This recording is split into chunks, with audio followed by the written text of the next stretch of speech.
Bonjour, vous êtes bien sur Mac Journal. Aujourd'hui, je reçois Sébastien Burdeau. Il est candidat à la mairie de Saint-Souplet. Il est donc tête de liste avec l'étiquette RN, Rassemblement National.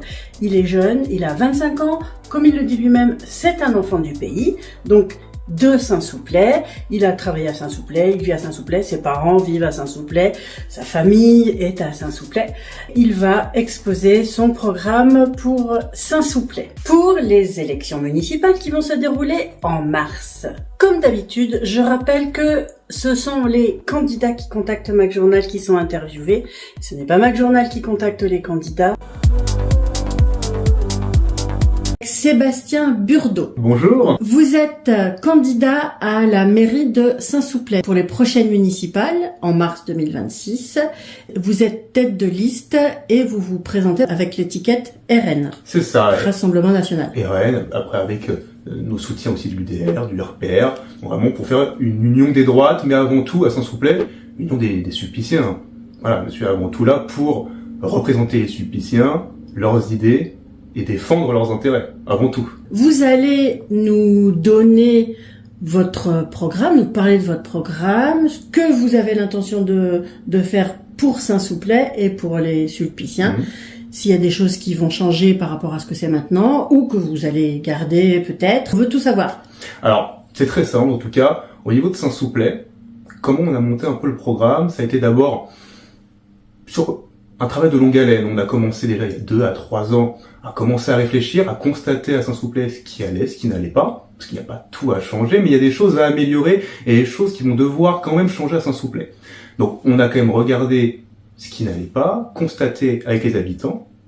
On a vraiment engagé une logique de discussion avec les habitants pour comprendre ce qui allait bien, ce qui n'allait pas, ce qui allait avoir à changer à Saint-Souplet, quelle était leur priorité. Et en fonction de ça, on a constaté également nous-mêmes, et on a commencé à mettre en relation les deux, pour comprendre ce qu'il y avait à changer. Alors, Sébastien Burdeau, vous allez vous présenter. On sait que vous avez 25 ans, que vous êtes natif de Saint-Souplet. Dites-nous en plus. Sur moi, effectivement. Donc, je vais sur mes 25 ans. Je suis né à Drancy, mais j'habite à Saint-Souplet depuis que je suis né, avec mes parents qui ont vécu ici depuis 40 ans également, qui ont élevé leurs enfants. Ma sœur y habite toujours et élève ses enfants également. Donc vraiment, on est des enfants de Saint-Souplet. Depuis ma plus grande sœur a 40 ans, donc mes parents sont arrivés à peu près à cette période-là. Donc, Saint-Souplet, on la connaît, on y vit. Mes parents ont élevé leurs enfants ici, moi j'y ai grandi, j'ai fait mes classes, j'y ai travaillé également, j'ai travaillé à l'usine de plâtre de Saint-Souplet. Exactement. J'ai travaillé également à Carrefour Market, où j'ai travaillé pendant plusieurs années, je crois que j'étais pas loin de mes 5 ans de travail là-bas. Et pendant que vous faisiez des études? C'est ça, d'ostéopathe que j'ai terminé, ça y est, je suis diplômé et déjà en place, mais c'est aussi là que j'ai du coup rencontré beaucoup de personnes à Carrefour, où on est proche des gens. Il n'y a rien de plus proche qu'un caissier avec ses clients. Voilà, bon, ils ne parlaient pas tous de leur priorité, parce que voilà, j'étais le caissier du coin, mais au fur et à mesure du temps, on crée une complicité, et donc les gens se livrent, nous disent, écoutez, là je me suis encore fait voler ma voiture, là, ma fille a failli se faire écraser sur la route. Voilà, on a des pistes de réflexion déjà, et donc après on en parle. Et donc, quand vous aviez ces contacts-là, déjà, ça a commencé à germer dans votre esprit de dire j'aimerais bien faire quelque chose? Alors, ça s'est fait un peu en 2 temps. Tout d'abord, j'ai eu l'envie vraiment de me lancer en politique, donc pour servir des idées, une conviction, mais sans vraiment de volonté électorale. J'avais pas envie spécialement d'être élu à quelque chose. Je ne voyais pas être sénateur, je ne voyais pas être ministre, député. Je ne me voyais pas au national. Et c'est un jour, j'ai envie de dire presque par un flash, je me suis dit, mais au final, la politique, ça se résume pas que au national. Ça se résume pas à être député européen ou être président. Alors, qu'est-ce que vous entendez par être engagé en politique? Vous êtes engagé en politique. C'était quoi pour vous? Pour moi, c'est vraiment défendre des idées avant tout. Mais voilà. Donc, du coup, vous avez adhéré à un parti? Oui, tout à fait. J'ai commencé aux élections présidentielles en 2022. Vraiment, pour moi, c'était un peu l'évidence de commencer à m'engager à ce moment-là. Et à partir de ce moment-là, de fil en aiguille, je me suis retrouvé avec plus d'attrait encore pour vraiment les actions militantes, d'aller vraiment au contact pour développer des idées. Et c'est qu'après, du coup, en vraiment discutant avec les habitants de Saint-Souplet, où je me suis dit que justement, il n'y avait pas que les mandats nationaux qui comptaient, ce dont je n'aspirais pas du tout. Le local, c'est la base. Et d'ailleurs, je n'aspire toujours pas au national, hein, vraiment, ça ne m'intéresse pas du tout. Le local, là, ça m'intéresse. Parce qu'effectivement, on discute avec les gens, on voit leurs priorités, on voit ce qui ne marche pas et ce qui marche. C'est pas tout de dire, moi j'ai envie de faire des grandes choses, mais les petites choses du quotidien sont, je vais même le dire, peut-être plus importantes encore. Et d'ailleurs, quand on discute avec les habitants, ils nous parlent de leur quotidien. C'est la vraie vie, ouais, bien sûr. Ils nous parlent pas que il y a eu telle décision qui a été prise à l'Assemblée nationale ou au Parlement européen. On peut en discuter ponctuellement, mais globalement, ils me disent, bah écoutez, là, les poubelles sont pas passées. Voilà. Là, j'ai ma nièce qui a failli se faire renverser. Là, voilà. Ils nous parlent des choses du quotidien. Et le maire, d'ailleurs, a ce devoir-là, de localité, de proximité, de voir ce qui ne va pas au jour le jour. Il peut pas tout faire, évidemment. Il y a des lois. Voilà. Mais il a cette proximité-là. Et il peut réfléchir à ce qu'il peut faire et le communiquer. De dire, je peux faire ça, je ne peux pas faire ça. On va aller dans ce sens-là avec vous. Et comme je vous disais tout à l'heure, on me parlait beaucoup, quand j'étais au contact des Sulpiciens, on parlait de sécurité. Alors Saint-Souplet reste une petite commune, rurale. On rappelle, il y a 3500 habitants. À peu près 3600. Ça varie un peu, mais on reste sur ce côté-là. Il me parlait quand même de sécurité. On pourrait dire que c'est quand même impressionnant. On nous parle de sécurité dans une commune. On n'est quand même pas dans une grande métropole, on n'est pas 100 000. Mais pourtant, il y a quand même des problèmes de sécurité. Et après, la sécurité, ça ne se caractérise pas que par des agressions physiques. Tout à l'heure, je vous parlais des vols de voitures ou de vols de biens. Ça compte aussi pour les habitants. Même juste l'état de la chaussée. On passe avec une poussette avec un enfant, on est obligé d'aller sur la route et on risque de se faire écraser. Ça reste dans la sécurité aussi. C'est un cadre large, la sécurité. Et les Sulpiciens, ils ont une attente de pouvoir sortir dans la rue et de se sentir en sécurité, de se sentir bien. En parlant de sécurité, oui. Qu'est-ce qu'ils ont fait ressortir et comment ça peut être corrigé? Alors déjà, Mon m'a fait une remarque qui m'a sidéré. C'est sur la vidéosurveillance. On m'a notifié qu'effectivement, les caméras ont été changées après 10 ans d'inactivité, hein, donc il était temps de les changer, c'était vraiment très vétuste. Sauf que je ne sais pas comment a été fait le plan de planification d'où allaient être les caméras, mais il y en a certaines qui ne couvrent très mal nos habitants. Je vais vous donner un exemple très très concret. On a devant la maison de retraite une grande caméra, une caméra qui est assez haute, qui fait du 360 degrés. Maison de retraite, les Bruyères. Hein. C'est ça, à côté de la voie, pas très loin de la mairie. Et cette caméra-là, qui est quand même très haute, qui fait du 360 degrés, donc censée couvrir une large portion de la zone, eh bien, est bloquée sur 180 degrés par un arbre et par des buissons. Et donc, on se pose un peu la question de comment elle a été placée, cette caméra-là, sachant qu'il y a eu une agression à cet endroit-là. Une petite fille qui est rentrée justement de l'école et qui s'est fait agresser pour qu'on lui vole son téléphone, vraiment, à cet endroit-là. Et ce qui a révélé les caméras, c'est qu'on ne voyait rien, parce qu'il y avait justement, d'un côté, l'arbre, et même si on arrivait à voir un peu à travers les branches et les feuilles, après il y avait le buisson. Donc les agresseurs ou l'agresseur n'étaient pas identifiables. La scène n'a même pas été visualisée au final, on n'a même pas pu voir quoi que ce soit. Et je trouve ça effarant. Comment vous le savez, ça? Parce que justement, on est venu me le raconter. Justement. D'accord. Je dirais là pour l'anonymat de la personne, bien sûr. C'est des habitants qui sont venus. Ah oui, tout à fait. C'est ce qu'on m'a dit. Parce que justement, ils sont partis porter plainte et ça n'a jamais donné suite parce que justement, on n'a rien pu identifier. Alors, que ça arrive dans une petite ruelle où effectivement, il n'y a pas de caméra, là, on pourrait débattre de est-ce qu'il faut mettre une caméra, est-ce qu'on n'en met pas, est-ce qu'on en met partout. Là, c'est du déploiement et on va dire, on réfléchit à où est-ce qu'on les met. Là, à la rigueur, la caméra, elle a été posée. Ils ont dû quand même regarder un peu comment ça marchait, un peu qu'est-ce qu'on voyait, qu'est-ce qu'on ne voyait pas. Et c'est quoi cette histoire-là? C'est une petite fille qui rentrait de l'école? C'est ça, qui rentrait du collège. Du collège. Ouais. Ah oui, d'accord. Donc c'est une ado, quoi. Oui. Mais dans tous les cas, voilà, il y a eu... c'est quand même terrible de se dire quand même que même devant une caméra, au final, c'est vraiment, si on prend vraiment le rapport en métrage, elle était on va dire à moins de 10 mètres. Et on l'a pas vu. Et c'est pas la première fois qu'on me raconte des histoires comme ça. Alors avant, on me le racontait quand effectivement les caméras étaient anciennes, étaient de très mauvaise qualité. Donc, on pouvait se dire que là, il fallait changer effectivement les caméras.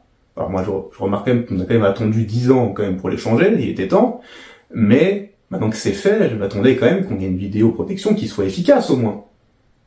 On aurait pu féliciter, se dire ça y est, au moins maintenant on est en sécurité quand même grâce à ça. Et ben même là, on ne l'est pas. Et attends, remarque, et ils sont pas dupes, hein. Mine de rien, on leur fait pas à l'envers. les trompe-l'œil, ça ne marche jamais très longtemps, ça marche au début, mais ça finit très vite par s'essouffler. Moi, ça met toujours mal au cœur quand j'entends des histoires comme ça, où je me dis qu'au final, on fait des choses peut-être pour juste faire les choses et pas vraiment avec un intérêt derrière. Hein. Si on met en place des caméras, bah, c'est pour qu'elles surveillent, qu'elles protègent, qu'elles dissuadent. On peut toujours améliorer les choses après à ce moment-là. Est-ce qu'on couple les logiciels de caméra par l'intelligence artificielle, par exemple? On le fait pas. Voilà, ça c'est un débat. Est-ce qu'on met une vidéosurveillance en continu avec un opérateur qui surveille H24? Ça, pareil, on décide, on le fait pas. Est-ce qu'on peut se permettre d'avoir un opérateur? Est-ce qu'on a envie de le faire aussi? Parce qu'on n'est pas non plus là aussi pour surveiller tout le temps les personnes, voir tout ce qu'ils font. Voilà, ça c'est des choix. Et ça, on peut en débattre. Mais quand on place des caméras, c'est pour une logique bien définie. C'est surveiller, protéger, anticiper. Et si même avec ça, on n'est pas capable de le faire, à quoi servir la caméra? C'est la question que je pose. Vous avez fait des ateliers, des rencontres, des réunions publiques. Comment ça s'est passé, ça? Et quels sujets ont été évoqués? Le 27 novembre, effectivement, nous avons organisé des ateliers participatifs avec les habitants pour leur expliquer un peu qui nous étions, donc notre équipe, qu'est-ce que nous voulions faire dans les grandes lignes, et surtout, qu'est-ce que les habitants avaient en priorité, qu'est-ce qu'ils voulaient voir apparaître à Saint-Souplet, qu'est-ce qu'ils voulaient voir garder, changer, préserver, et on discutait avec eux. Donc on avait mis en place des ateliers thématiques, donc sur la sécurité, sur l'urbanisme, sur la proximité avec la mairie et le conseil municipal, sur la jeunesse, les écoles, voilà, sur des sujets assez larges. Chacun de mes colistiers tenait ces ateliers-là et on discutait avec les habitants. Donc pour vraiment... Donc il y avait des tables et... Oui, c'est ça, par table, atelier par table. Les habitants s'asseyaient et on discutait, on répertoriait sur papier ce qui nous était dit. Et à partir de ça, on faisait une restitution, et ces idées-là pouvaient servir justement à enrichir, conforter les propositions que nous avions déjà pour notre programme, voir ce qui était bon et qui était conforté par la vie des habitants, qu'est-ce qui était peut-être aussi à améliorer, à changer dans notre programme, parce que nous n'avons pas la prétention de dire que tout ce que l'on dit est parole d'évangile, hein, on peut modifier des choses, il n'y a pas de souci là-dessus, on est là pour avoir un cap, pour avoir des idées, mais on n'est pas figé. On peut évoluer en fonction de ce qui est pertinent pour Saint-Souplet. C'est ce qui compte au final. Hein. C'est pas juste de venir donner des idées et dire on va faire ça et puis c'est tout, vous n'avez plus le droit de parler. Non, c'est de dire on veut faire ça, on a une idée, on va la défendre évidemment, c'est pas de vous dire qu'on va être flexible sur tout ce qui va nous être dit, hein, mais on va avoir cette volonté quand même de confronter nos idées, de les enrichir. Et c'est ce qui est ressorti de ces ateliers-là. Et les habitants ont apprécié d'ailleurs, hein. Ils m'ont dit c'est super, on a pu échanger, ça faisait longtemps que je proposais telle chose à la mairie et que c'est jamais écouté, c'est toujours, on me renvoie toujours balader. Comme quoi, par exemple? Alors, par exemple, justement, sur l'éclairage public. Alors là, je trouvais quelque chose de formidable, parce que ça faisait quelques années qu'on pensait avec mon équipe à justement, parce que l'équipe elle s'est construite sur plusieurs années, à justement passer l'éclairage de Saint-Souplet au LED, ce qui a déjà commencé à être fait, mais on avait remarqué quand même des failles, notamment sur le fait que le passage était beaucoup trop long, parce qu'un passage LED, ce qui est magnifique, c'était une technologie qui s'amortit très rapidement dès la première année, et qui, bon après ça dépend un peu de la technologie, mais globalement ça s'amortit quand même très rapidement, et qui a donc un retour sur investissement assez rapide. Et là, ce qui était prévu, c'est de faire ça sur 10 ans, ça vous plaît. Parce qu'après, il n'y a pas trop de consommation. Voilà. Donc, nous, ce qu'on voulait, c'est justement faire cet étalage-là de façon beaucoup moins étalée. Par exemple, sur 5 ans. Plutôt que 10. Parce que 10, comme je disais, le retour sur investissement, il est quand même très léger à ce moment-là. Donc 5 ans pouvait être plus intéressant. Surtout que c'est aussi une technologie qui est très bien subventionnée. Et c'est d'ailleurs aussi un des points que nous voulions aborder dans cet atelier-là, c'est le fait que la recherche de subventions doit être très étendue. Pas seulement à l'État, au département ou à la région, mais également aussi à l'Europe. Et ça, c'est des fonds qui ne sont pas encore recherchés à Saint-Souplet. Certains élus m'ont même dit justement que c'est trop compliqué, il fallait faire des dossiers. Oui. Mais celui qui ne doit pas faire de dossier, ne se lance pas à la mairie. Effectivement, des dossiers, on va en faire. Mais donc voilà, faut rechercher toutes les subventions. Et justement, la technologie LED est très bien subventionnée par l'Europe, par exemple. Donc c'est quand même aussi quelque chose qui est à prendre en compte. C'est quelque chose qui, selon vous, manque à Saint-Souplet. Oui. La démarche pour aller chercher des subventions auprès de l'Europe. Pour moi, dans un cadre très large, tout est une question de démarche et de volonté de faire. On ne peut pas tout vouloir faire et tout pouvoir réussir. Mais si on ne tente pas, et on ne les aura jamais. Si on ne demande pas les subventions européennes, c'est sûr qu'on les aura jamais. Après, on peut le faire ponctuellement. Mais je veux dire qu'on peut avoir cette volonté-là. Il y a déjà, dans certaines communes, il y a des personnels qui sont engagés à faire que ça. De la recherche de fonds. Et donc, pour revenir sur ma technologie LED, on pensait justement, assez classiquement, dire, écoutez, on va pas faire ça sur 10 ans, on va faire ça sur 5 ans, par exemple. Et justement, pendant cet atelier-là, sur l'éclairage public, sur là, un petit peu le bien-être communal, nous avons une personne qui est venue nous expliquer que c'est effectivement une bonne idée, mais qu'il manquait quelque chose. L'éclairage public est programmé via un logiciel. Et actuellement, à Saint-Souplet, c'est une technologie qui est très ancienne encore. On revient un peu sur le point qu'on avait aussi avec les caméras à une époque, c'est que là, on a une technologie pour l'éclairage qui est très ancienne, et qui, globalement, ça donne l'éclairage s'allume à telle heure, s'éteint à telle heure. Basta. Là, cet habitant-là, qui travaille dedans, qui travaille dans tout ce qui est éclairage public, tout ce qui est technologie, nous a dit, c'est très, très, très embêtant de garder cette technologie-là, parce qu'au final, ça va peut-être s'allumer, par exemple, à 19h, sauf qu'il y a des périodes de l'année où à 19h, il fait jour, d'autres périodes où, effectivement, il faudra allumer peut-être à 18h, et donc, avec cette technologie-là qu'on a gardée, on a une perte d'énergie. On a vraiment une perte même d'argent public, où les habitants vont payer quelque chose, mais au final, sur une période où on a un éclairage qui fonctionne pour rien, ou qui ne fonctionne pas alors qu'il devrait être allumé. Ce qu'il faudrait faire, c'est avoir justement un logiciel qui prend en compte réellement la luminosité, et décide donc d'allumer ou d'éteindre la lumière en fonction de ça. C'est-à-dire que là, actuellement, c'est une machine qu'on règle, on programme en fait, un programmateur, pouf, on programme, et c'est tac, tac, tac, tous les jours. Et il y a même un agent communal qui se déplace expressément pour aller travailler dessus.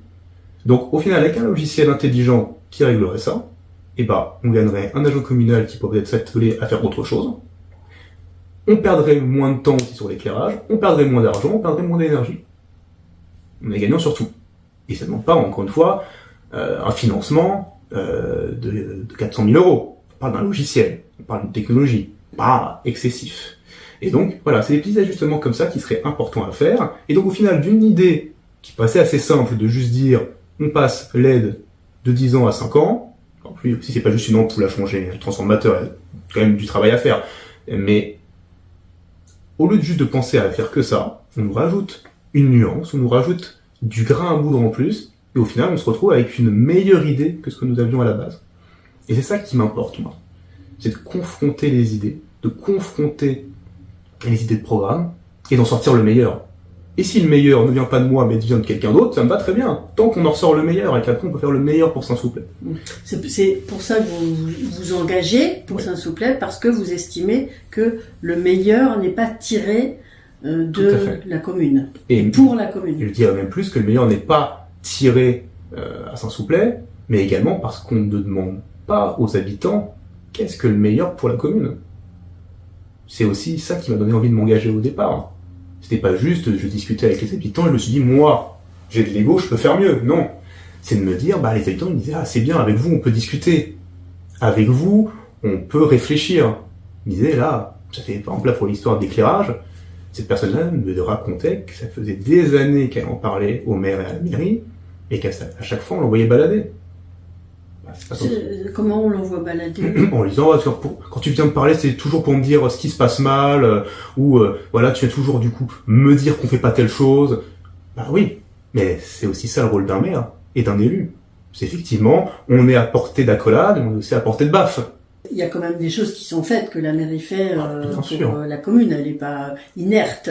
Bien sûr, ça n'a jamais été mon angle d'attaque que de dire que le maire et la mairie étaient le diable incarné, et que tout ce qu'il faisait était mauvais.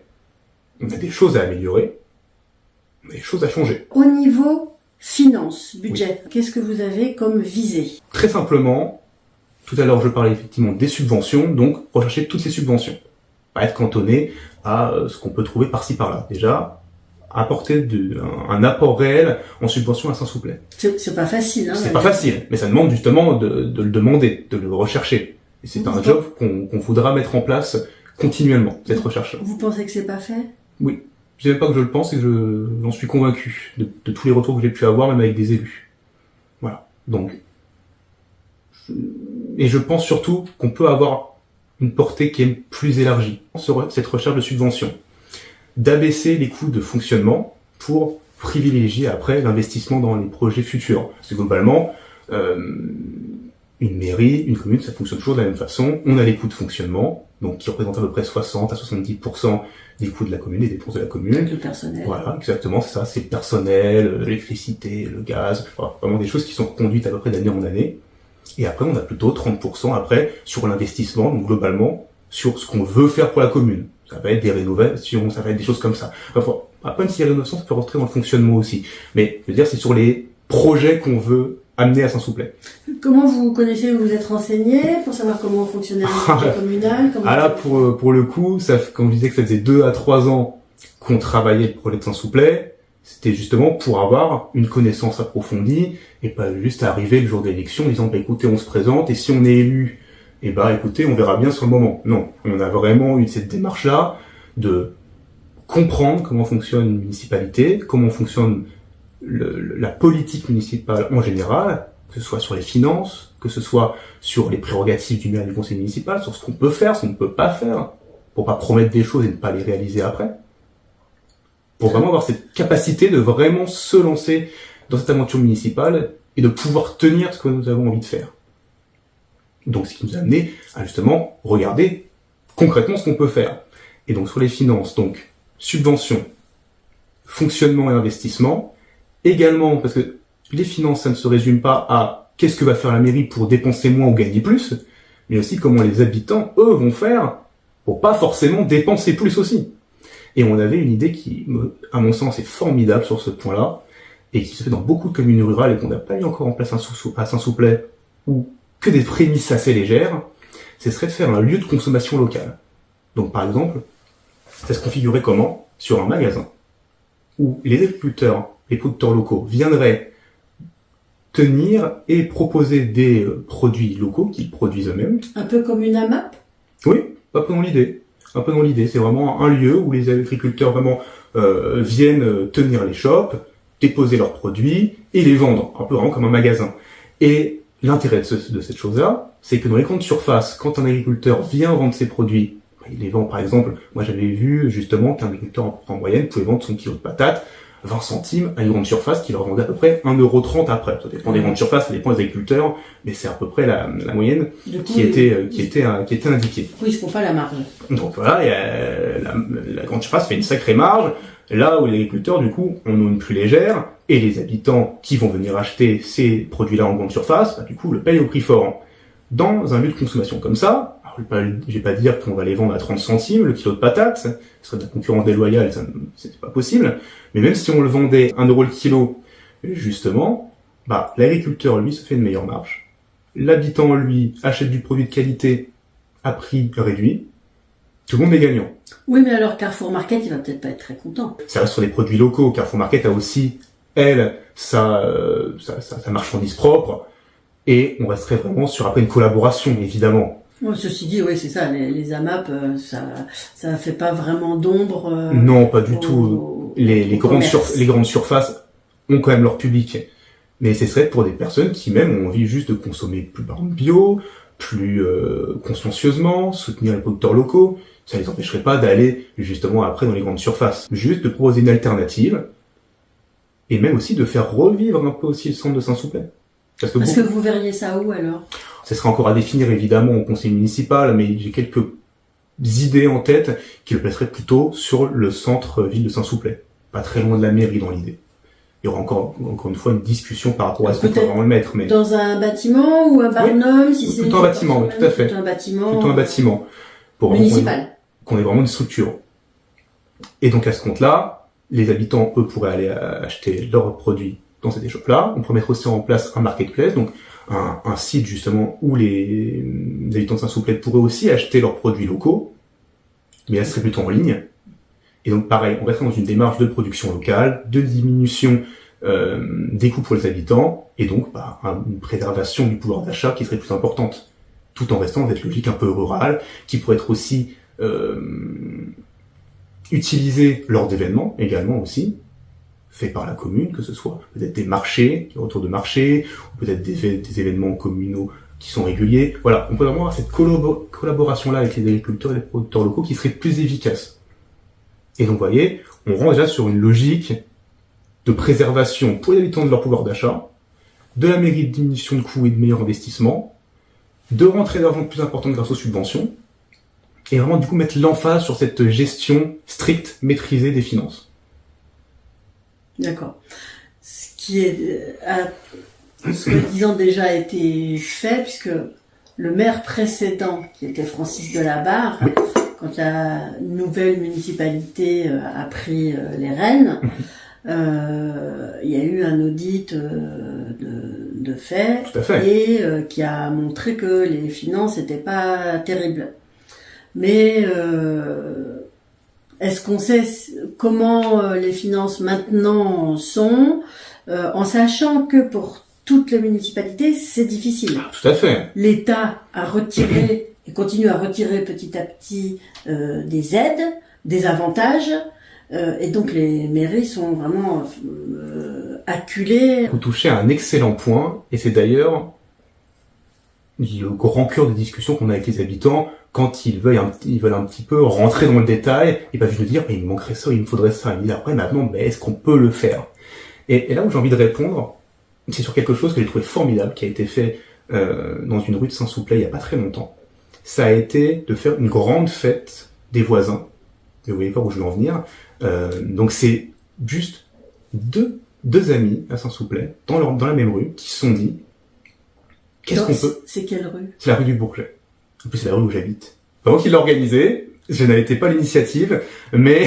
Donc vous l'avez eu sous le nez, là. Mais je l'ai eu sous le nez, exactement. Et j'ai trouvé ça formidable, parce que c'est vraiment deux à trois amis, oui, ils étaient trois, qui se sont dit, on va faire... C'est des jeunes? Oui. Alors, après, ça dépend ce que vous appelez jeunes, mais ils avaient une trentaine d'années. Ils ont décidé de faire quelque chose pour pouvoir refaire du lien entre les habitants, dans leur rue, parce qu'ils disaient, c'est quand même dommage, on habite à Saint-Souplet, on se connaît pas dans la même rue, c'est quand même dommage. Et d'ailleurs, c'est un autre des points qu'on m'a d'ailleurs souvent notifié dans mes discussions, c'est qu'effectivement, il y a des choses qui étaient faites à Saint-Souplet, mais qu'au final, on sentait pas vraiment de lien, on se sentait pas vraiment fédéré à la vie de Saint-Souplet, on se sentait pas vraiment comme une grande famille à Saint-Souplet, mais comme des gens qui habitent au même endroit. Et donc là, ces personnes-là se sont dit, qu'est-ce qu'on peut faire? Et ni une ni deux, pas de gros moyens, juste on va dans les boîtes aux lettres mettre une fiche pour dire, écoutez, on veut faire une fête, est-ce que vous êtes partant? Dans toute la rue. Dans toute la rue. Ça a été un succès fou. Tout le monde a répondu présent. On a demandé à la mairie de bloquer la rue. On a fait la fête dans toute la rue. Tout le monde a ramené son petit dû, son petit bien. Que ce soit... C'était l'auberge espagnole, chacun amenait... C'est ça, un peu l'idée. Chacun amenait de quoi boire, de quoi manger, de quoi faire de la musique, de quoi danser. Enfin, chacun a ramené des chaises, des tables. Chacun a ramené de quoi. Et au final, d'une idée qu'on pourrait se dire, oui, mais si on veut faire une grande fête, ça va nous coûter bonbons. Enfin, au final, avec de la bonne volonté, et juste avoir l'envie de faire, elles se sont dit, écoute, on va essayer de faire quelque chose, qui même me suivent. Et ça a été suivi. Et au final, c'est un peu la vision que j'ai envie de porter à Saint-Souplet, c'est de se dire, des fois, il faut pas grand chose pour faire beaucoup. Là, vous voyez, ça a demandé de l'encre et du papier. Alors, il y a quand même des choses qui sont organisées à Saint-Souplet. Oui. Il y a la fête du printemps, Halloween, Noël, la patinoire. On peut toujours organiser des événements pour montrer qu'à Saint-Souplet, on peut être une grande famille. Et d'ailleurs, dans ce sens-là, quand vous parliez d'événements qui sont faits à Saint-Souplet, c'est super intéressant, c'est super petit pour la commune d'avoir des activités qui fait vivre la commune. Et c'est d'ailleurs ce qu'on veut d'ailleurs engager avec mon équipe, c'est continuer à avoir un sens de l'activité Saint-Souplet et de l'événementiel pour qu'on puisse vraiment toujours vouloir sortir à Saint-Souplet, voir des gens. mais en créant ce lien-là avec les habitants. Et pour créer ce lien-là, je vais vous donner une idée toute bête également, qui se fait également dans beaucoup de communes rurales. Vous voyez, j'essaie toujours de rester dans cette logique de proximité et de ruralité. C'est de faire un événement. Le nom restera à définir, mais globalement, ça s'appellerait quelque chose comme une naissance à un arbre, ça vous plaît.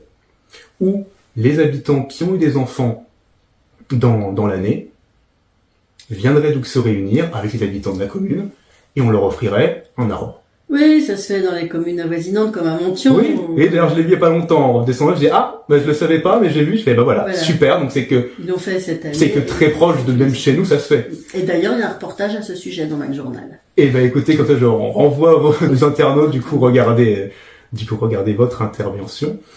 Et donc ça peut se faire à Saint-Souplet également. Et je trouve ça formidable. On célèbre les naissances. Quand ils grandissent, ils verront leur petit arbre.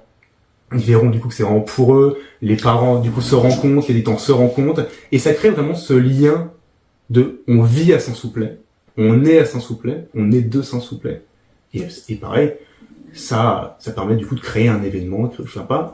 Et ça coûte pas non plus excessivement cher. On parle pas de centaines de milliers d'euros. Il faut juste trouver des endroits pour planter des arbres. Oui, tout à fait. Et à la rigueur, même les habitants peuvent les emporter chez eux s'ils ont un jardin. Ils peuvent aussi le mettre pour eux. Voilà, ça, j'ai envie de dire, ça c'est de l'organisation. Maintenant, on a un projet. Après, c'est le mettre en place. Ou même, moi, j'ai beaucoup de personnes qui viennent aussi me parler, parce que moi, je promène beaucoup mon chien, et donc je discute beaucoup avec les habitants qui ont des chiens. C'est quoi comme chien? Un pomsky. Globalement, c'est un mix entre un loulou de Poméranie et un husky. C'est comme ça? Il y a plusieurs tailles. Alors là, c'est vrai que là, je mets ça tout petit, mais il y a plusieurs tailles de pomsky. D'accord, mais c'est plein de poils. Oui, c'est ça. Dufteux. Oui, c'est ça, tout à fait. C'est une boule de poils, une boule d'amour. Ah, et donc, en discutant avec les habitants qui ont des chiens, il y en a quand même pas mal à Saint-Souplet. Ils me disent que ça manque de parc à chiens, par exemple. Alors, parc à chiens, faut bien avoir conscience aussi que c'est de la réglementation. Un parc canin comme ça permet justement de faire des rencontres. On rencontre les autres propriétaires d'animaux, les animaux, eux, se rencontrent.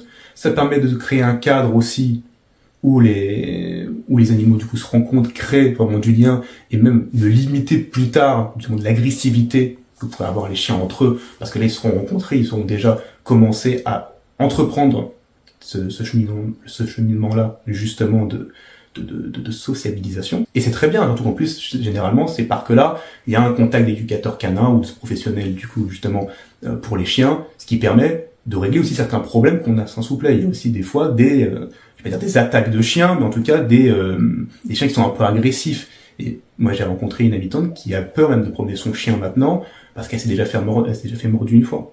Elle-même? Oui. Et donc, avoir des cadres comme ça permet aux gens de se rencontrer, mettre des points d'activité aussi, des points de rencontre, de sécuriser encore une fois les habitants, les chiens, et je pense que tout le monde y trouve son compte au final. Est-ce qu'il y a des réalisations qui ont été faites à Saint-Souplet que vous n'auriez pas faites? Moi, j'ai plutôt des systèmes de priorisation, moi, à Saint-Souplet. Parce que pour moi, tout peut être fait dans une commune tant que ça a une utilité.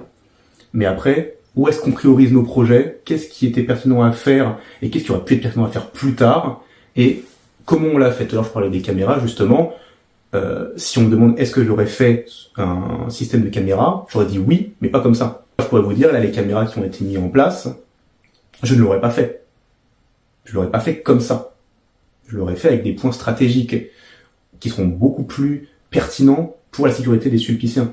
Comme également, on parlerait également aussi du parcours santé, que je trouve qui est un projet qui est intéressant dans l'idée. Mais comme moi, écoutez, moi je suis quelqu'un qui travaille dans la santé, qui travaille également aussi avec des sportifs. Cette initiative-là m'a semblé intéressante. Et encore une fois, c'est comment on le met en place. Il y a des modules, moi je regarde ça, ils ne servent à rien.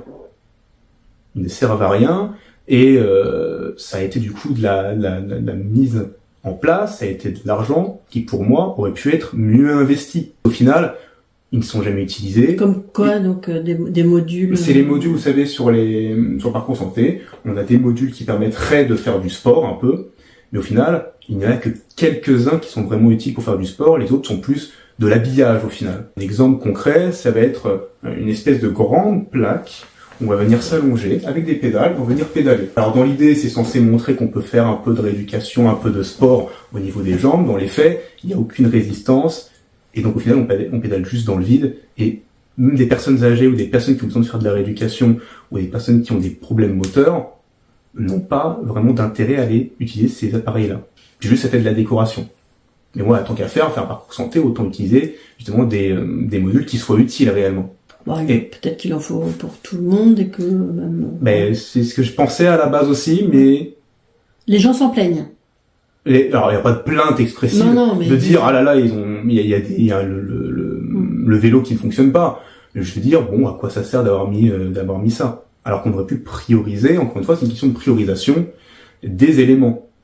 Et moi, là où on s'est plaint, par contre, c'est des adhérents du club de tennis qui avaient justement, à la base, eu l'accord de la mairie ou des demandes de la mairie qui avaient été faites pour justement avoir des rénovations des cours de tennis, un agrandissement, etc.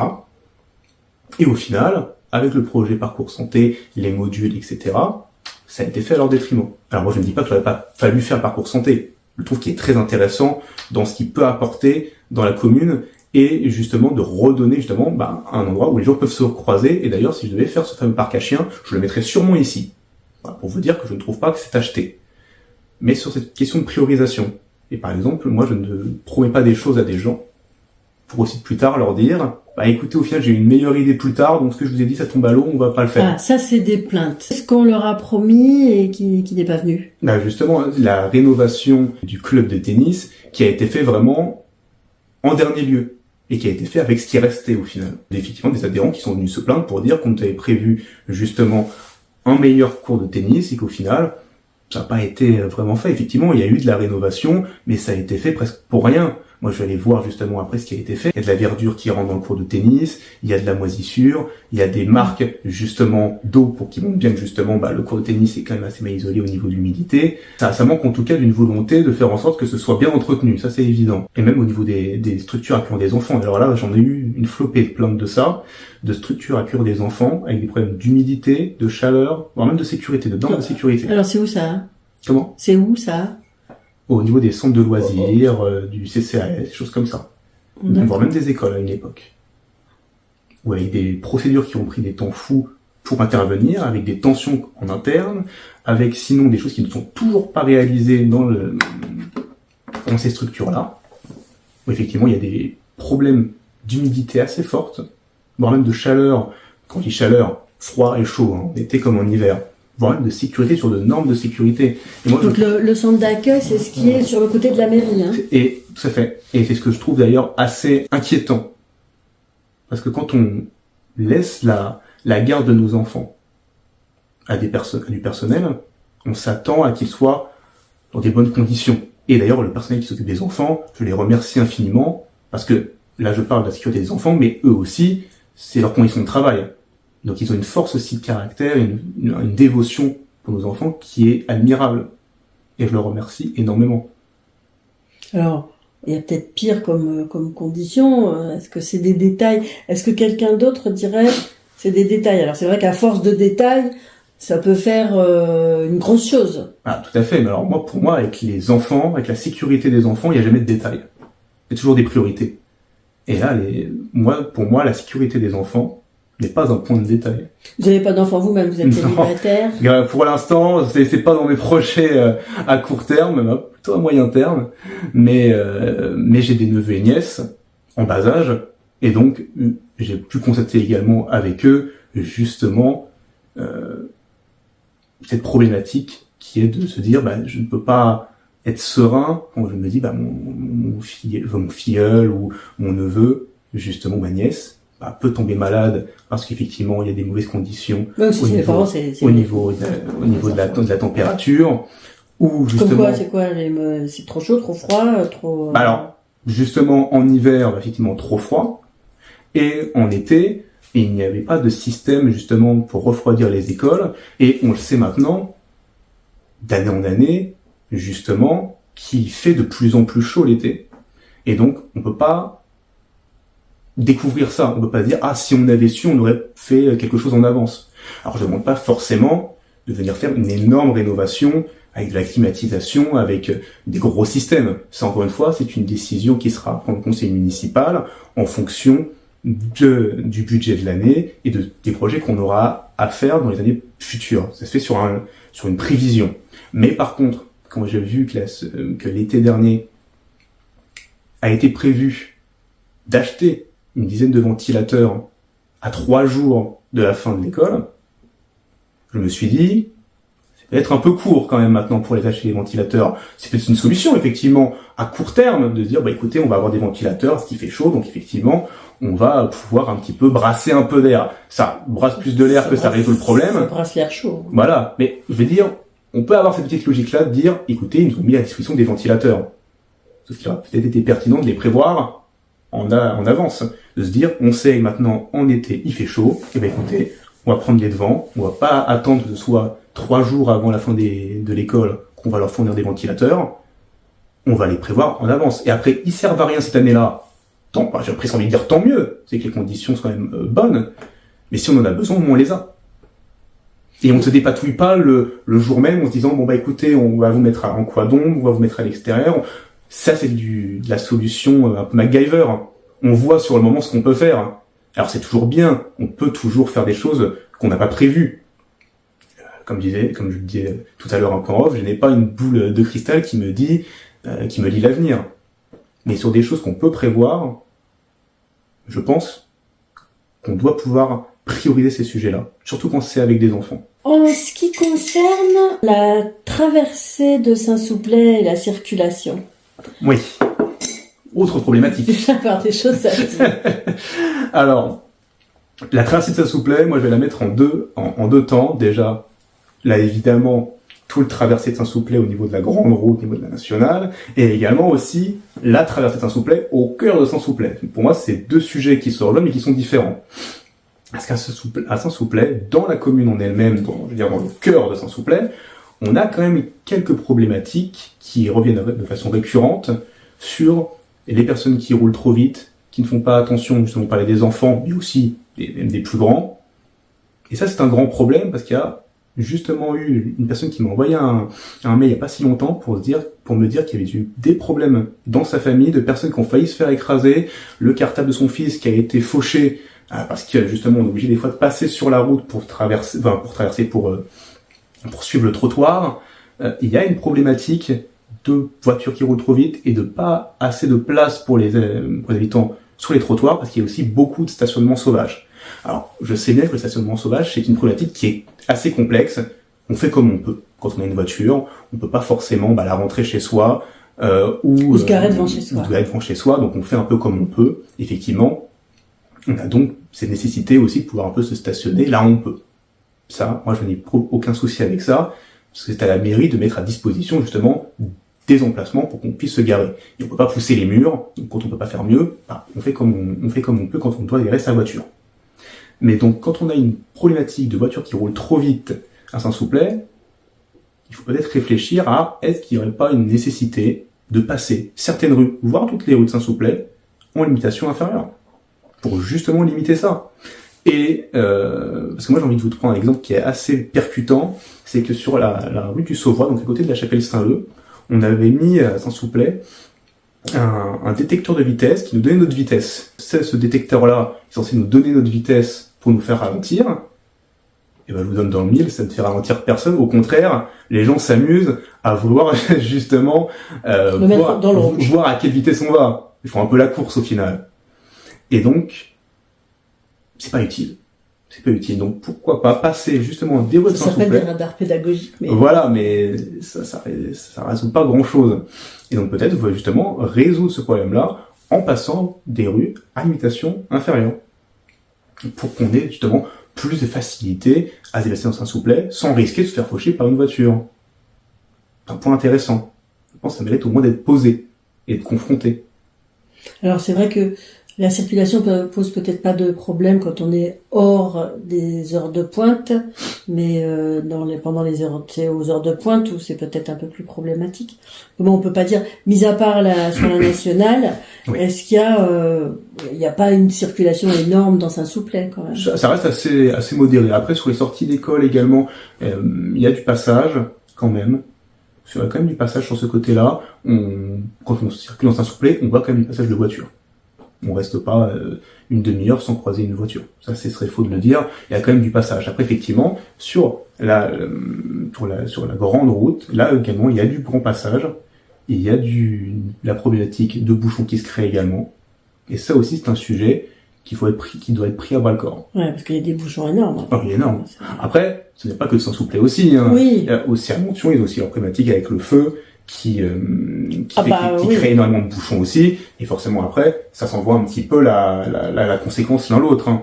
Donc, c'est aussi une vue un peu globale qu'il faut avoir la discussion avec les autres aussi communes. C'est aussi ça qui est intéressant quand on est maire, c'est qu'on a des problématiques qui sont intrinsèques à notre commune, mais également qui doivent être gérées aussi en collaboration avec les autres maires. On n'est pas isolé du monde, on est aussi en collaboration avec les autres. Ça ajoute aussi du rapport humain. Avec les autres maires ou le département. Ou le département, oui. Et en l'occurrence, là, vous vous érigez face à un conseiller départemental, puisque le maire actuel, Stéphane de Vauchel, et le maire est aussi conseiller départemental. Il est passé des conseillers départementaux, effectivement, après l'émission d'Olivier Morin, effectivement, qui était du coup le délégué départemental, le conseiller départemental, qui lui a du coup cédé sa place quand il est parti. Et j'ai envie de dire, monsieur de Vauchel, travaillons ensemble. Si je suis élu maire, moi j'espère en plus de ça qu'il aura tout intérêt à vouloir œuvrer pour sa commune aussi, qu'il a dirigé pendant 2 mandats. Travaillons main dans la main sur ça. Ne travaillons pas chacun de notre côté avec des guerres d'ego. Moi là, dans cette campagne, effectivement, je suis amené à dire ce que je constate à Saint-Soupley qui ne va pas, ce que je voudrais améliorer et ce que je veux faire. Moi je ne suis pas là pour dire qu'il est le mal incarné. Si demain, je suis maire de Saint-Soupley et lui conseiller départemental, et aussi conseiller d'opposition, évidemment, moi je veux qu'on travaille main dans la main pour les intérêts des Sulpiciens. Pas pour mes intérêts à moi, ou les intérêts qui lui appartiennent. Est-ce que c'est quelque chose que vous feriez, vous? Parce que vous pouvez aussi être élu en minorité. Bien sûr. Et à ce moment-là, vous travailleriez de cette façon-là? Bien sûr. Moi, je ne serais pas un conseiller d'opposition, malheureusement, les résultats le donnent comme ceci, et j'accepterai évidemment les choix des Sulpiciens qui auront de toute manière le dernier mot et qui choisiront ce qui leur semble être le plus judicieux pour la gestion de leur commune. Si je suis élu majoritaire, je travaillerai évidemment avec sa minorité, parce qu'ils ont des choses à nous apporter, et on a des choses aussi à leur apporter, et inversement, si nous sommes élus minoritaires, mais moi je veux travailler pour les Sulpiciens. Est-ce que vous qualifieriez Saint-Soupley de commune dynamique, économique, commerce, entreprise, cette vie-là? Au niveau du commerce Saint-Soupley, moi je remarque surtout qu'on a énormément mis en périphérie les commerces. Donc qui eux vont fonctionner, ils fonctionnent dans leur dynamisme, mais par contre ça détériore le centre de Saint-Soupley qui lui n'a plus ce côté attractif qu'il pouvait avoir dans le temps. Et d'où la volonté de refaire quand même du centre de Saint-Soupley, une zone où les gens peuvent venir et justement faire vivre ce centre-là. Avec des choses du style le marché. Comme je disais justement, le marché c'est des exemples assez ponctuels. Et par exemple justement ce magasin de consommation locale serait au niveau comme je parlais tout à l'heure, serait au niveau du centre de Saint-Soupley, donc ça pourrait aussi faire venir un peu plus de dynamisme à cet endroit-là. Voilà, moi je ne dis pas qu'il faut absolument tout remettre dans le centre, parce que comme je disais tout à l'heure, on peut pas pousser les murs. Au bout d'un moment, il n'y a plus de place, Ça me ramène sur un autre point, c'est tout ce qui va être logement, bailleur et mairie. Il y a des problématiques assez ancrées maintenant entre la communication entre bailleurs, habitants et mairie. Et je ne le tiens pas que de retours qu'on m'a fait personnellement, mais des retours que j'ai pu voir en réunion publique, justement, de monsieur de Vauchel, où il était justement alpagué, justement, sur ce sujet-là, sur la discussion entre le bailleur, la mairie et les habitants, où tout le monde se renvoyait la balle, globalement, logique. Sur quel sujet? Alors, sur des sujets qui étaient vraiment liés à comment dire, aux frictions, on peut dire ça comme ça, au niveau de ces logements-ci, où globalement, je vais vous faire le topo, on avait le bailleur qui renvoyait la faute à la mairie, et la mairie, je veux dire qui renvoyait la faute au bailleur, mais un truc qui disait qu'ils voyaient chacun avec l'autre et que l'autre n'était jamais au courant au final. Et moi, ce que j'aimerais pouvoir créer... Mais avec quel genre de problème? Avec des problèmes vraiment liés au logement. C'est-à-dire des fissures, des trucs qui marchent pas. Alors je n'ai pas eu le détail à ce moment-là, ce qu'il parlait vraiment de juste de discussions qui ne se faisaient pas entre eux, mais de ce que j'ai pu comprendre moi quand même, c'est qu'il serait pertinent de rajouter une instance qui permettrait vraiment de la discussion de ces personnes-là. Donc moi je pensais à par exemple un comité de suivi de logement qui réunirait vraiment les habitants, les bailleurs et le maire ou un adjoint, en tout cas quelqu'un de la mairie justement, pour pouvoir discuter et que plus personne n'ait besoin de dire écoutez, j'ai vu avec telle personne et j'ai pas de retour, et qu'au final du coup les choses se fassent de façon beaucoup plus fluide et que ça limite de perdre du temps et de l'énergie au final. Et donc sur ce côté-là, je pense que ça pourrait être un énorme apport justement pour la commune de Saint-Soupley qui a plusieurs zones résidentielles et qui permettrait de résoudre beaucoup de problèmes sur ce sujet-là. Mais les habitants, ils sont demandeurs de savoir comment ça se passe et d'être compris et de comprendre. Pour vous, pour l'instant, c'est pas fait ou pas suffisamment. Pas suffisamment, oui.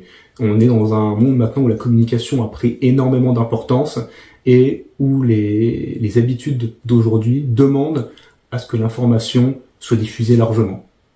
On a un journal actuellement, on a le Facebook, on a des réseaux sociaux qui permettent l'information à Saint-Soupley. Mais maintenant, comme je disais, on vit dans une époque où l'information va à 100 à l'heure, on en a partout, et donc, pour qu'une information soit retenue, elle doit être largement diffusée. Et un des points... Et répété. Et répété, tout à fait. Et un des points, moi, qui m'avait conforté dans cette idée-là, c'est qu'à Saint-Soupley, et dans toutes les communes d'ailleurs de France, on a une obligation d'affichage libre. Et à Saint-Soupley, elle n'était pas respectée. Et alors, elle ne l'est toujours pas. On a un panneau d'affichage qui se trouve justement dans la zone industrielle des Épinettes, donc en extérieur de la commune. Donc, la pertinence d'avoir mis un panneau d'affichage ici est quand même assez limitée, parce qu'au final, quelques personnes passent devant et donc ne peuvent pas vraiment s'informer dessus. D'autant plus que ce panneau-là était jusqu'à assez récemment interdiction d'afficher. Donc on avait un panneau d'affichage libre qui était excentré, donc on ne pouvait pas très bien voir, qui était en plus de ça interdiction d'afficher. Vous voyez, la liste elle était longue quand même sur celui-là. C'est quoi un panneau d'affichage ou c'est interdit d'afficher? Qui était édité comme étant interdiction d'afficher. Il y avait une en-tête dessus, interdiction d'afficher. Et donc nous avons envoyé plusieurs courriers à la mairie pour demander justement de respecter donc la norme en vigueur, qui était du coup d'avoir un certain métrage d'affichage libre dans la commune. Et c'est dépendant de la démographie de la commune. Plus on est une grande ville, plus on a besoin d'en avoir. Et donc la commune, après plusieurs lettres renvoyées et re-renvoyées, ont finalement retiré juste le label défense affichée. Donc nous avons gagné au moins le fait qu'on avait un peu d'affichage qui était maintenant vraiment libre, qui est toujours excentré, donc qui est toujours assez limité dans son utilisation. Et par contre, on n'est toujours pas conforme en termes de métrage, parce qu'ils nous ont assuré que du coup le panneau était recto verso et donc pouvait donc être conforme à ce métrage-là, sauf qu'effectivement le recto est bien affichable, mais le verso lui est vitré et donc n'est donc pas affichable de façon libre. On doit demander à la mairie de nous ouvrir pour pouvoir afficher. Et en plus de ça, comme je disais, il est déjà assez mal placé, donc les gens ont du mal à voir le recto, le verso. Autant vous dire que personne ne le voit de toute manière. Et donc, pour être conforme à cette norme-là, on devrait au moins avoir un deuxième panneau d'affichage. Et au moins, tant qu'à faire, qu'il soit bien placé. Pour que les habitants puissent le voir. Et ce serait formidable. Ça révolutionne pas tout, mais ça permet aux habitants de pouvoir communiquer, donc sur des affaires du quotidien. Ça peut être sur la disparition d'un chat, ça peut être sur des propositions de dette scolaire, ça peut être sur des fêtes qu'ils ont envie d'organiser, sur plein de choses, sur les animations, sur les associations, sur tout le panachage qu'ils voudront. Et ce n'est pas fait. Alors qu'en plus, encore une fois, là, c'est un cadre légal, et même après plusieurs lettres qui ont été envoyées et qui n'ont pas eu le retour que l'on attendait, nous avons même demandé au préfet de faire un retour sur ça, qui a été fait, mais pas de changement. On peut avoir quand même besoin de ce panneau d'affichage, on peut vouloir communiquer avec les habitants à Saint-Soupley. Moi, je trouve que c'est aussi une preuve aussi de transparence, de laisser les gens pouvoir dialoguer entre eux. Sébastien Burdeau, vous êtes jeune, 25 ans. Votre jeunesse joue en votre faveur ou en votre défaveur? Alors écoutez, pour moi, pour les colistiers et pour les habitants que je crois dans Saint-Souplet, ça a toujours été une force. Ça a toujours été le critère de dire, il a envie de faire des choses, il a envie, il est motivé, il veut pas juste être là pour avoir un statut et après rien faire. On fait pas ça à mon âge.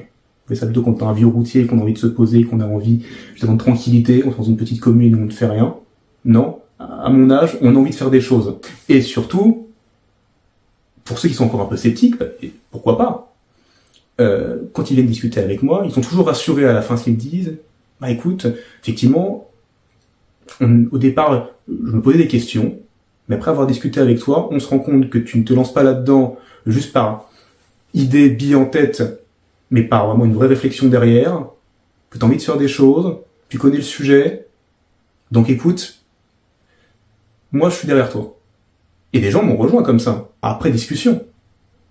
Parce qu'ils se rendent bien compte qu'à Saint-Souplet, on doit avoir envie de faire des choses pour avancer.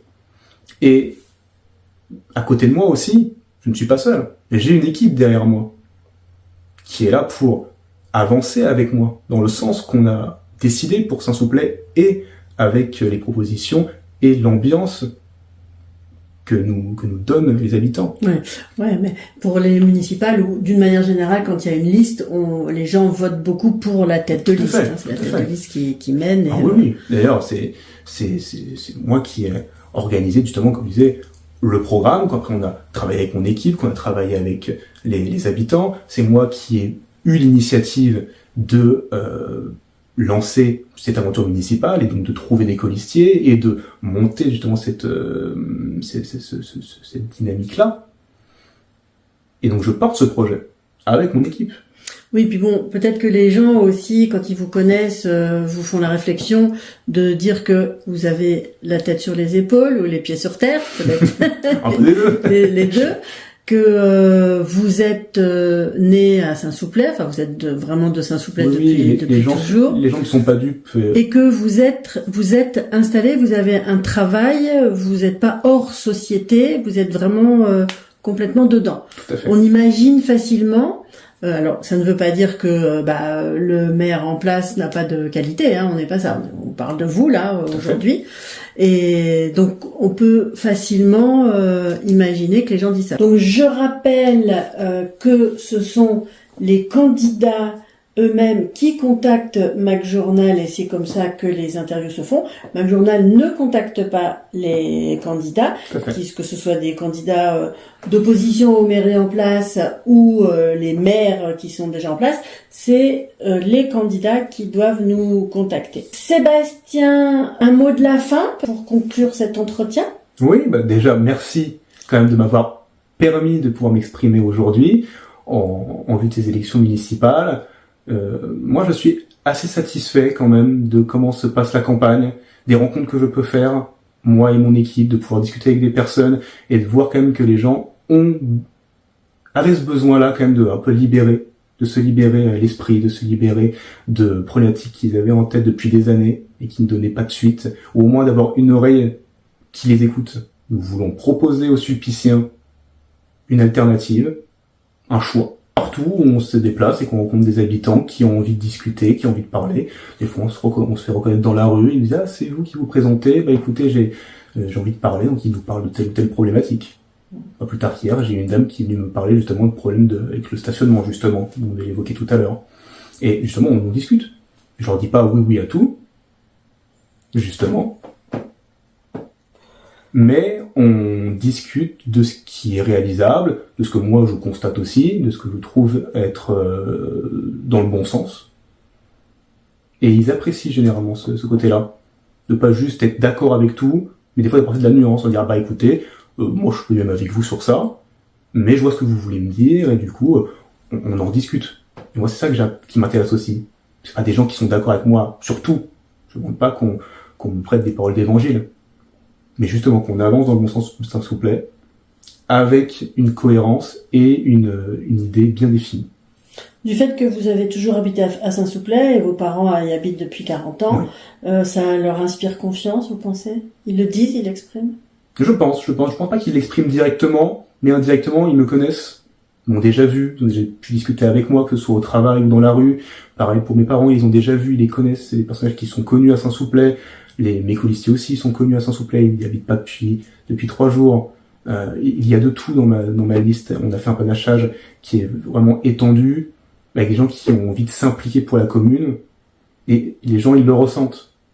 Ils l'expriment pas clairement en disant « Ah, je sais que vous êtes là depuis que vous êtes petit, donc c'est bien », mais implicitement, ils se rendent bien compte. Vous sentez la confiance? Je sens la confiance et surtout je vais pas dire cette proximité qu'on peut avoir avec quelqu'un de sa famille, mais c'est pas que des inconnus, c'est des habitants de Saint-Souplet.